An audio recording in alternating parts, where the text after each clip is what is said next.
আসসালামু আলাইকুম। আশা করি সবাই ভালো আছেন। আমি আজকে একটি আয়াতের ব্যাখ্যা আপনাদের শোনাবো। আমরা যারা সবসময় হতাশ থাকি, চিন্তায় থাকি, টেনশনে থাকি, কারো উপর কোনো ভরসা করতে পারি না, নির্ভর করতে পারি না।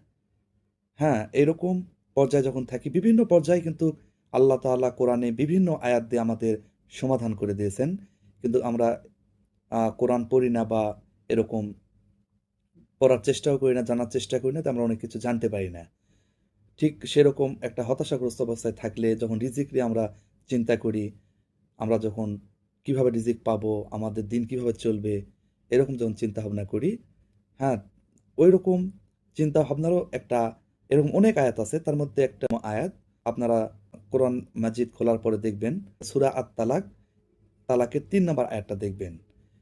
৩ নম্বর আয়াতে আল্লাহ তাআলা বলছেন, তুমি যদি আল্লাহর উপর ভরসা করো, তাহলে তোমার জন্য আল্লাহই যথেষ্ট হয়ে যান।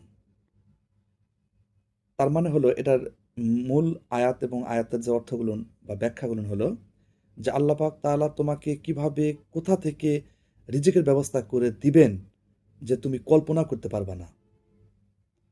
এটার আরো অনেক ব্যাখ্যা আছে। এই আয়াতের আমাদের আমাদের শিখায় জীবনে প্রতিটা মুহূর্তে যখন আমাদের বিপদ আপদ ভয় আমাদের জীবনে চলে আসে, যখন আমাদের পাশে কেউ থাকে না, তখন যদি আমরা এক আল্লাহর উপর সত্যিকারে ভরসা করি, তাহলে আল্লাহ পাক তাআলা আমাদের এমন পথ দেখাবেন যা আমরা কখনো কল্পনা করতে পারিনি।